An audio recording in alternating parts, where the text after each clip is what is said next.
when I was younger, and you know, like I know younger people in their 20s now don't realize. Y'all know about durags. We used to wear durags outside, though, right? Or with durags, the bandanas, all that type of stuff, right? Any kind of headgear. Yeah, and sometimes under the fitted, right? When you had that on, you automatically was like kind of like stereotyped as like dangerous, right? There were times when I would be rocking like a durag or something outside, and then like the minute I start speaking to these people who were automatically afraid, then they realize, oh, this dude has a level of intelligence and stuff, and they kind of broke the stereotype a little bit and stuff like that.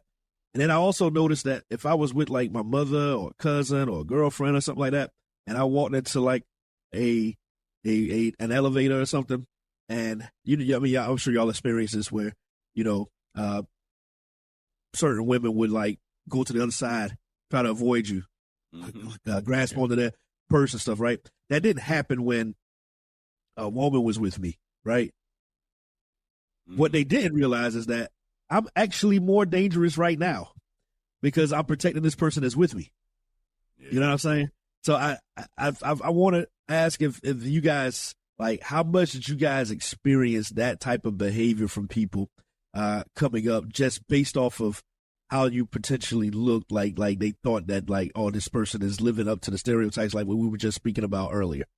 Bro, I've been 6'5", 6'4" since I was like in the 7th grade.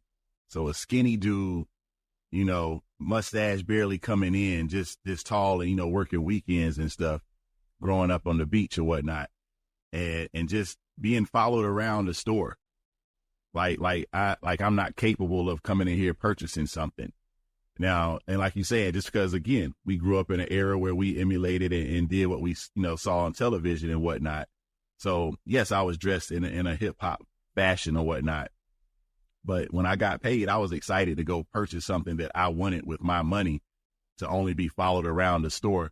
And it got to a point to where every time on Friday when I got paid, I'm going straight to the bank to cash that check so I could, like, have a pocket full of money, just to show, like, when I'm looking at it, I'm counting it just to let them know, like, quit following me. So it was a frustrating thing. And like you saying, even though I look like that, I remember my mother saying stuff in the same sense, like when I was growing my afro out, because there was a time like, oh, it was just, oh, don't do that. That's just taboo. Soften the image. Yeah, you know, so It was like, hey, we need to go to the barbershop, get your fade back in, get your haircut, whatever. But I just didn't quite understand it at the time. Pushplaypods.com.